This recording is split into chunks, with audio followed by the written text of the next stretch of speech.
मेरा गुस्से की वजह से बहुत बुरा हाल हो रहा था। समझ नहीं आ रहा था कहाँ जाऊँ, क्या करूँ। घर वालों ने भी मेरे साथ बहुत ज़्यादती की थी। सिर्फ पैसे के लिए अंधे इंसान के साथ मेरी शादी करवा दी। एक ऐसा इंसान जो अपनी मर्ज़ी से दुनिया देख भी नहीं सकता, कहीं पर अकेला जा नहीं सकता, ऐसे को मेरा हमसफ़र बना दिया था। उन्हें तो इस चीज़ का फ़ायदा हो गया था। उन्हें ज़रूरत को पूरा करने के लिए पैसे मिल गए थे, मगर मैं कहाँ जाती। मुझे तो कोई रास्ता नज़र नहीं आ रहा था। तभी दरवाजे के पास खटखटाने की आवाज़ सुनाई दी थी। दरवाजे से अंदर मेरा पति आता दिखाई दिया। उसके साथ उसका वो मेल नर्स भी मौजूद था जो हर वक्त उसके साथ रहता था। वो तो उसे कमरे में बिठाकर वापस चला गया और जाते जाते मुझे कहने लगा कि अगर किसी चीज़ की ज़रूरत हो, कोई प्रॉब्लम हो तो मुझे आवाज़ देकर बुला लीजिएगा, मैं पास वाले कमरे में हूँ। मैं आंसू पीती सिर हिला दी। मेरा अंधा पति मेरे शरीर के अंगों को टटोल कर देखने लगा। गुस्से की एक लहर मेरे पूरे बदन में दौड़ गई थी। मैंने उसका हाथ पीछे झटक दिया था तो उसके चेहरे पर हैरत के अंदाज भरे थे। शायद वो इस तरह के रवैये के लिए तैयार नहीं था। वो तो ये समझ रहा था कि मैं गरीब खानदान की लड़की जो उसकी दौलत से आकर्षित होकर शादी कर रही थी, उसे कैसे दुत्कार सकती थी। मैं एक पल भी उसे अपने पास बर्दाश्त नहीं कर पा रही थी। वो मुझसे छोटी छोटी बातें करता रहा, मेरी पसंद नापसंद के बारे में पूछता रहा, मगर मैं कुछ भी सुन नहीं पा रही थी। मेरा दिमाग यही ताने बाने बुन रहा था कि मैं इस शख्स से कैसे जान छुड़ाऊं। बार बार मेरी निगाहों के सामने लकी का चेहरा आ रहा था। तब मेरे दिमाग में एक आइडिया आया और मैं उसे जल्दी से कहने लगी कि मैं अभी कपड़े बदल कर आती हूँ। इतने हैवी कपड़ों की वजह से मैं थक गई हूँ, आप इतनी देर आराम कर लो। उसे बिस्तर पर लिटाकर मैं ड्रेसिंग रूम में कपड़े बदलकर कमरे से बाहर निकल आई थी। अब मुझे समझ नहीं आ रहा था कि मैं उस नौकरानी को कहाँ ढूंढूं जो उसके घर में हमेशा से रहती थी और जिसने मुझे आते के साथ ही अपनी मजबूरी की लंबी लंबी दास्तान सुनाई थी।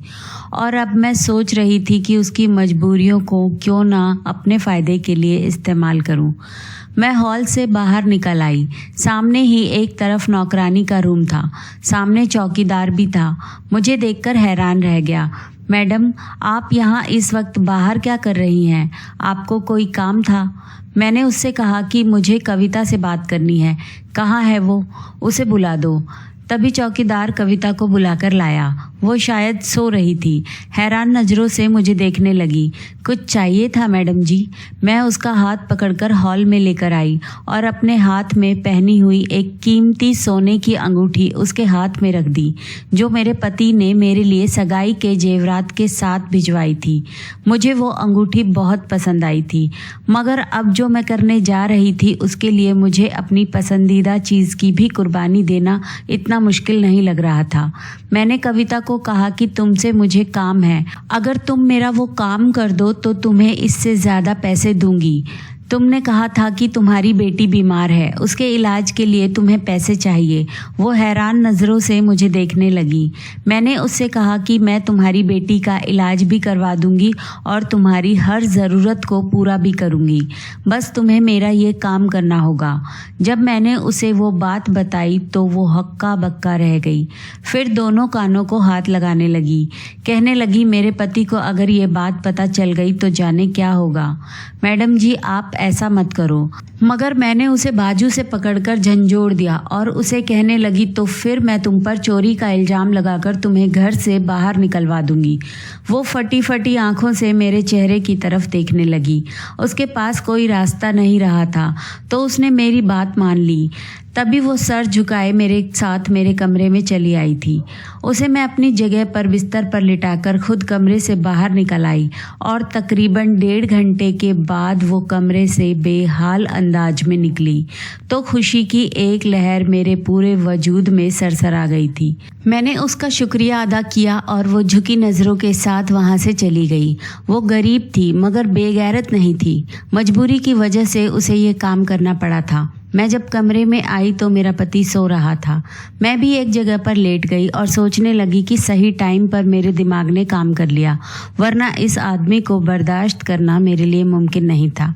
वो मुझसे बहुत अच्छे तरीके से बात करता, मेरा बहुत ख्याल रखता था, मुझसे बहुत प्यार करता था, मगर उसे देखकर एक नफ़रत का एहसास मेरे पूरे वजूद में छा जाता था और मुझे सख्त नागवार का एहसास होने लगता था। मेरा तो दोबारा अपने माँ बाप से बात करने का दिल ही नहीं कर रहा था। जो कुछ उन्होंने मेरे साथ किया था उसके बाद मैं वापस मायके जाने को तैयार नहीं थी। फिर एक दिन माँ खुद आ गई, मुझे गले लगा लिया और शिकवा करने लगी कि तुम इतने दिन से एक बार भी मिलने के लिए नहीं आई।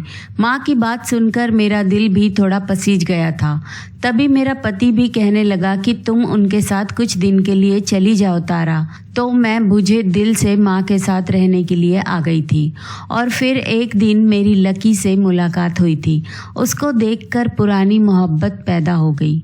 उसने भी एक शिकवे भरी नज़र मुझ पर डाली और दोबारा से वो अपने काम में बिजी हो गया था।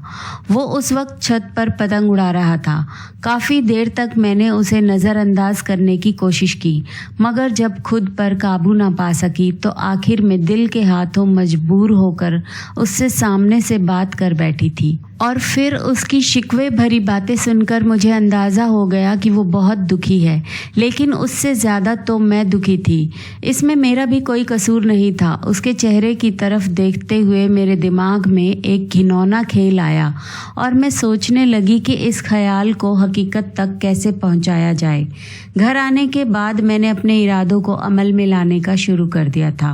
वो नौकरानी अपनी मजबूरी की वजह से मेरी बात मानने पर मजबूर थी। उसकी तरफ से तो मुझे इत्मीनान था कि वो ये बात किसी को नहीं बता सकती। दूसरी तरफ चंदू था, जो मेरे पति का चमचा था। उसका बहुत ज़्यादा वफादार था, हर बात उसे बताता था। उसे रास्ते से हटाने के लिए फिर मैंने ये प्लान बनाया। आधी रात को फ़ोन करके मैंने उसे कमरे में ये कहकर बुलाया कि मेरे पति की तबीयत ख़राब है। वो फ़ौरन कमरे में आ गया। तब मैं चीखने लगी, शोर मचाने लगी। मेरा पति भी हड़बड़ाकर बैठ गया। मुझसे रोने की वजह पूछी तो मैं उसे कहने लगी कि तुम्हारे सिक्योरिटी ने मेरे साथ बदतमीजी करने की कोशिश की है। चंदू ये सुनकर परेशान हो गया था। उसने अपनी सफाई देने की बहुत कोशिश की, मगर मेरे पति ने वही सुना जो मैंने उसे सुनाया था और वही देखा जो मैं उसे दिखा रही थी, और उसने फिर चंदू को नौकरी से निकाल दिया था। चंदू ने अपनी बेगुनाही साबित करने की बहुत कोशिश की, मगर उसे बिल्कुल भी इसमें कामयाबी हासिल नहीं हुई थी। और अब सोचे समझे प्लान के मुताबिक मैंने अपने पति को कहा कि मेरे दूर का कज़न है, वैसे भी उसे नौकरी की तलाश है, वो आपके साथ रहेगा, आपका ख्याल भी रखेगा। ये सुनकर मेरे पति ने कहा, अगर तुम ऐसा कह रही हो तो सही ही होगा, और वैसे भी तुमसे ज़्यादा वफादार मेरे साथ और कौन हो सकता है। उसकी बात सुनकर एक पल को मैं शर्मिंदगी की गहराइयों में डूब गई थी कि मैं उनके साथ क्या कर रही थी और उनकी मेरे बारे में कैसी सोच थी। मगर मैंने अपने जज्बात को सुला दिया था और फिर मैंने लकी को घर में रख लिया। उसे चंदू की जगह दे दी थी और वो भी मेरी वजह से ये काम करने पर तैयार हो गया था। वैसे भी ये इतना बड़ा घर था, यहाँ पर वो आराम से रह रहा था। उसे किसी चीज़ की कोई कमी नहीं थी और यहाँ पर उसे मेरे करीब रहने को भी मिल रहा था। हम दोनों ही बहुत खुश थे, कामयाबी से खेल खेल रहे थे। मैं अपनी नौकरानी को अपने कमरे में बुला लेती थी और खुद करीब में लकी के कमरे में चली जाती थी। सब कुछ मेरी मर्जी के मुताबिक हो रहा था। एक दिन मेरे पति कहने लगे कि मुझे काम के सिलसिले में देश से बाहर जाना है। ये सुनकर मैं बौखला गई कि अगर वो देश से बाहर जाएगा तो लकी भी तो उनके साथ जाएगा, और लकी के बगैर मैं कैसे रह सकती हूँ। तभी बातों बातों में मैंने उनसे पूछा कि आप अपने साथ किस किस को लेकर जाएंगे, आपका ख्याल रखने के लिए भी तो कोई होना चाहिए। वो कहने लगे कि मेरे साथ मेरा दोस्त जा रहा है, वो मेरा ख्याल रखेगा। उनकी बात सुनकर मैं सुकून में हो गई। मुझे भला इस बात पर क्या ऐतराज़ हो सकता था। फिर वो देश से बाहर चले गए थे। ये 1 महीना मैंने बहुत भरपूर अंदाज में गुजारा था। पति के पैसे में लकी के साथ ऐश कर रही थी। पूरे शहर में जिस जगह पर मैं वैसे भी जाने का सपना भी नहीं देख सकती थी, उन जगहों पर ना सिर्फ हम दोनों घूमने के लिए गए थे, बल्कि हम दोनों ने बहुत ज़्यादा एंजॉय किया था। ज़िंदगी में आने वाले ये लम्हे हम दोनों ने भरपूर तरीके से गुजारे थे। हम दोनों ही बहुत खुश थे और काफ़ी वक्त एक साथ एंजॉय करते थे। मैं दिन रात लक्की की रातें रंगीन कर रही थी और वो भी मेरे साथ अपने दिन रात रंगीन करके गुजार रहा था। हर वक्त हम दोनों एक दूसरे से लिपटे अपने दिन गुजार रहे थे। अब जाके मेरी रूह को ठंडक पहुंची थी। लक्की और मैं एक दूसरे के सभी अंगों का भरपूर लुत्फ़ उठा रहे थे। वो काम जो मुझे अपने पति के साथ करना चाहिए था, वो मैं अपने आशिक लक्की से करवा रही थी। लक्की भी भरपूर तरीके से मेरी जवानी लूट रहा था। हमारा हर एक पल बहुत ही रंगीनियों में गुजर रहा था। हमें रोकने और देखने वाला कोई भी नहीं था, जिसकी वजह से मैं और लक्की बेधड़क अपने रूम में जो चाहे, जब चाहे, जैसे चाहे कर रहे थे। फिर 1 महीने के बाद जब मेरा पति घर आ गया तो वो पहले से बदले हुए लग रहे थे। उन्होंने मुझसे नॉर्मल अंदाज में ही बात की थी, मगर फिर भी उनका लहजा बदला हुआ था। देखने में भी वो पहले से ज़्यादा सेहतमंद हो गए थे। सीरियसनेस थी। और रात को फिर रोज़ के मुताबिक मैंने नौकरानी को अपने कमरे में बुला लिया और फिर खुद लकी के कमरे में चली गई। मुझे उसके कमरे में गए हुए थोड़ी ही देर गुजरी थी कि जब एकदम ज़ोर से दरवाज़ा खुला और कमरे की लाइट ऑन हो गई। और जब मैंने पीछे मुड़कर देखा तो आगे मेरे साथ क्या हुआ, ये जानने के लिए आपको ये जानना ज़रूरी है कि इससे पहले मेरी ज़िंदगी में क्या क्या हुआ था। मैंने जब से आँख खोली तो घर में बहुत ही गरीबी का हाल देखा था। सारी ज़िंदगी मैंने हर चीज़ के लिए तरसते हुए गुजारी थी। घर में माँ बाप के अलावा हम 4 भाई बहन थे। मैं बहन भाइयों में सबसे बड़ी थी। यूँ घर के कामकाज की जिम्मेदारी मुझ पर ही थी। बाकी भाई बहन को छोटा होने की वजह से फिर भी कुछ राहत मिल जाया करती थी। माँ के गुस्से का निशाना भी ज़्यादातर मैं ही बना करती थी। माँ को भी मेरी हरकतों पर काफ़ी ऐतराज़ रहता था। उन्हें मेरी सहेलियों के घर आने जाने पर, ज़्यादा वक्त छत पर गुजारने पर और भी बहुत सारी बातों पर ऐतराज़ था, जिन्हें मैं एक कान से सुनकर दूसरे कान से निकाल दिया करती थी। मुझे ऐसा लगता था जैसे माँ हम बहन भाइयों से मोहब्बत ही नहीं करती। उन्होंने बस हमें पैदा करके दुनिया में लाने की जिम्मेदारी ही निभाई है। ऐसा मैं सिर्फ सोच सकती थी, सामने कह नहीं सकती थी, क्योंकि वो चप्पल उतार कर मारने में देर नहीं लगाती थी। कमाने वाले सिर्फ पापा ही थे। दोनों भाई बहुत छोटे थे। ऐसे में घर में ज़्यादातर दाल सब्जी ही बनती थी। कभी कभी तो घर में फांकों की नौबत भी आ जाती थी। हमें अच्छा खाना शायद महीने बाद ही नसीब होता था।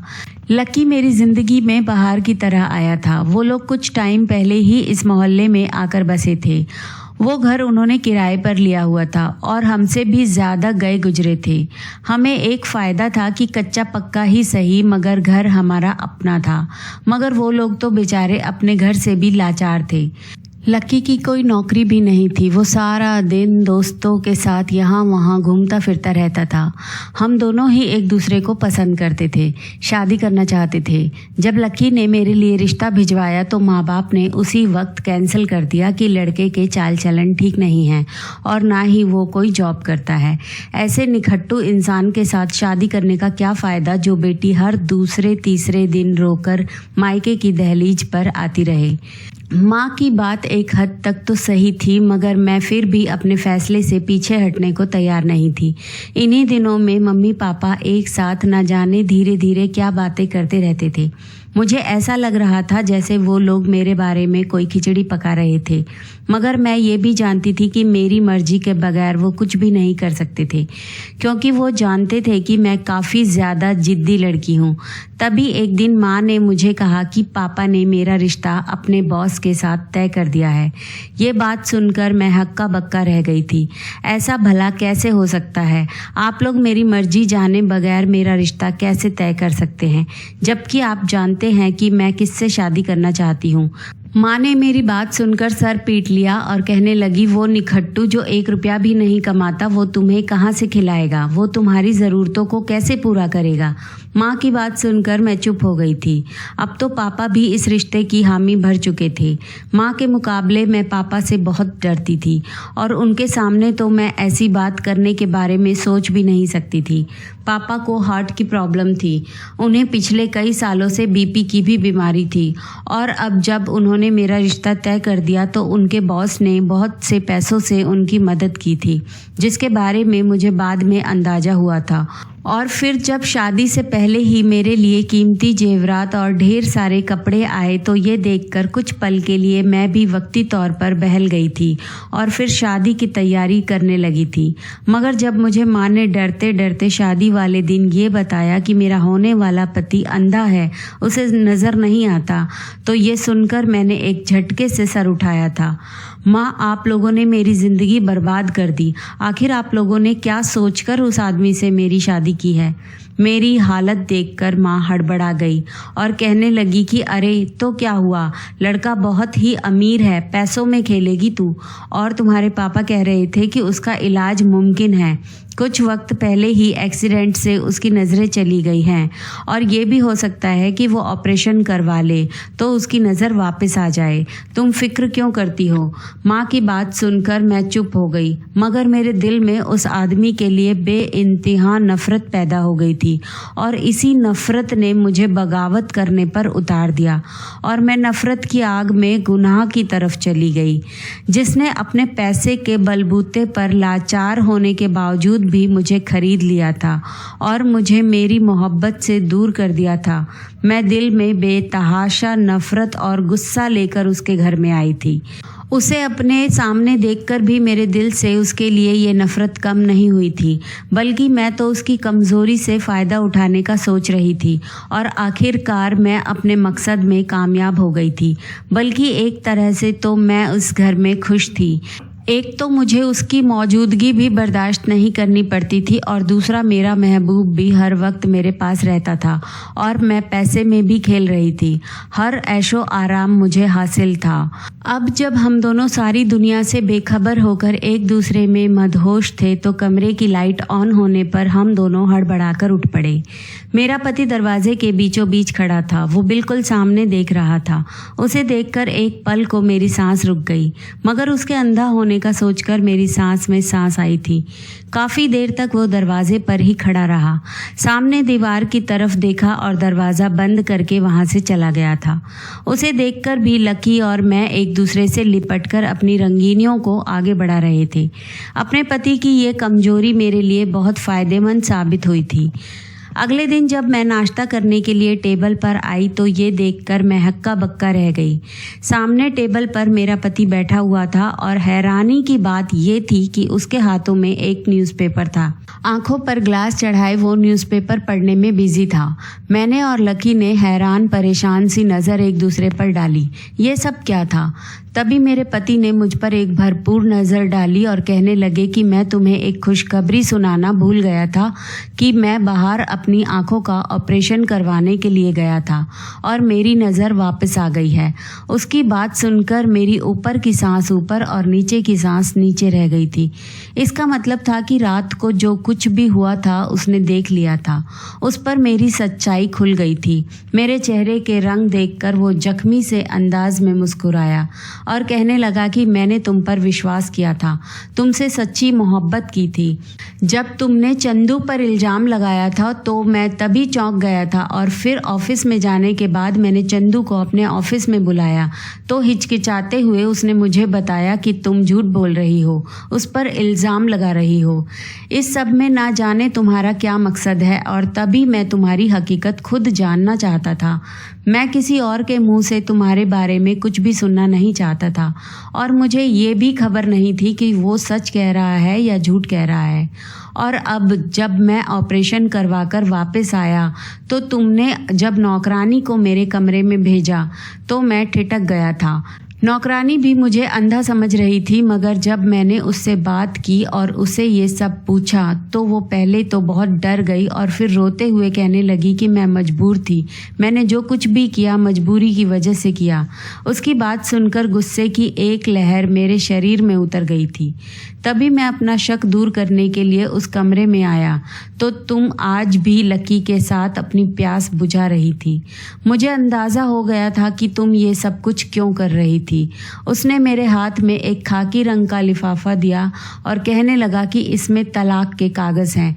मैंने तुम्हें अपने रिश्ते से आज़ाद कर दिया है। मैंने बेयकीनी सी नज़र उस पर डाली थी। उसने तो मुझे माफ़ी मांगने का मौका भी नहीं दिया था और फैसला सुना दिया। तभी उसने एक और फाइल मेरे हवाले की और कहने लगा कि एक छोटा सा फ्लैट मैंने तुम्हारे नाम खरीदा था, क्योंकि ये तुम्हारा तोहफ़ा था, तुम्हारे लिए ख़रीदा था, तो ये मैं तुम्हारे हाथ में देना चाहता हूँ। अब तुम जो चाहे इसका करो और मुबारक हो। अब तुम आज़ाद हो अपनी मर्ज़ी से अपनी ज़िंदगी गुजारने के लिए। मैं और लकी मरे मरे कदमों से वहाँ से निकले थे। ये भी गनीमत थी कि उसने मेरे नाम ये फ्लैट कर दिया था और मेरे बैंक अकाउंट में भी अच्छे खासे पैसे मौजूद थे। वापस आते हुए मैं अपने कपड़े और तमाम जेवरात भी उठाकर वहाँ से ले आई थी, जो कि काफ़ी टाइम तक हम दोनों की ज़रूरतें पूरी करने के लिए काफ़ी था। हम दोनों इस फ्लैट में आकर रहने लगे और फिर 1 महीना ख़त्म होते ही मैंने लकी पर जोर देना शुरू कर दिया कि मुझसे शादी कर लो। उसने मुझसे शादी कर ली थी। सारा दिन वो घर में ही रहता था। अब मेरे पास पैसे और जेवरात ख़त्म होने लगे। अब मैं झुंझलाने लगी थी। सुबह शाम मैं लकी को कहती कि कोई काम धंधा करो, आखिर कब तक यूं घर में पड़े रहोगे। जब भी मैं उसे ये बात कहती वो मुझे प्यार से टाल देता, मगर अब मेरी बर्दाश्त जवाब दे गई थी। अब मैं उसे गुस्से से ये बात कहती थी। इस वजह से उसने मुझ पर हाथ उठाना भी शुरू कर दिया था। मैं जब भी उससे कमाने की बात करती तो वो मुझ पर गुस्सा करने लगता। वो तो निखट्टू इंसान था, उसे तो काम करने की आदत ही नहीं थी। माँ की बात बिल्कुल सही थी, वो सिर्फ आवारागर्दी कर सकता था और अच्छी अच्छी बातें कर सकता था। इसके अलावा उसमें और कोई गुण नहीं था। मगर अफसोस कि मैं इन्हीं खूबियों की वजह से उस पर मरती थी और अपना हंसता बसता घर उजाड़ बैठी थी। माँ बाप मुझसे नाराज़ थे, वो मेरी शक्ल देखने को भी राज़ी नहीं थे और यहाँ पर मैं हर वक्त जलते कटते दिन गुजार रही थी। एजुकेशन भी मेरी 10th क्लास तक ही थी। मुझे किसी अच्छी जगह नौकरी भी नहीं मिल सकती थी। तभी मैंने एक फैक्ट्री में काम करना शुरू कर दिया था। सुबह से लेकर शाम तक फैक्ट्री में काम करती थी और जब घर आती तो मेरा पति अपने बिस्तर पर लेटा हुआ टीवी देखने में बिजी होता था। उसको देखकर गुस्से की लहर मेरे वजूद में दौड़ जाती थी और फिर सारे दिन की थकी हारी मैं घर के काम करने में बिजी हो जाती। बार बार मेरी आंखों से आंसू बहते और मुझे अपने वो ऐश भरे दिन याद आ जाते जो मैंने अपने पुराने पति के घर में गुजारे थे, और अब तो वो दिन जैसे मेरे सपने बन के रह गए थे। मैं अपने गुनाहों की वजह से ये तकलीफ और जिल्लत भरे दिन गुजारने पर मजबूर हो गई थी। माँ के घर जाती तो वो भी मुझे देखकर मुंह दूसरी तरफ कर लिया करती थी। मैं रोते चेहरे के साथ वहाँ से वापस आती। मैं घर और नौकरी में जैसे घनचक्कर बनकर रह गई थी। मैं अब हर लम्हा पछताती थी।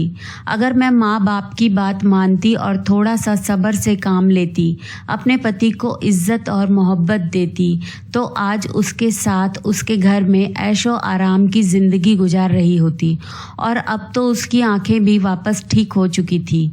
माँ सही कहती थी कि तुम हमेशा जल्दबाजी करती हो, और आज इस जल्दबाजी की वजह से मैं कहीं की नहीं रही थी। अब मुझे लकी के साथ ही हर हाल में गुजारा करना था, क्योंकि ये मेरा अपना ही किया धरा था और लकी को पता था मेरे पास वापसी के सारे दरवाजे बंद हो चुके हैं और मैं उसे छोड़कर कहीं नहीं जाऊंगी। इसीलिए इस फ्लैट में वो आराम से रहता था और मैं सारा दिन कामकाज करके घर का चूल्हा जला रही थी। मुझ जैसी औरत के साथ ऐसा ही दर्दनाक अंजाम होता है। तो दोस्तों, कहानी कैसी लगी कमेंट करके ज़रूर बताइए। वीडियो को लाइक कर दीजिए और प्लीज़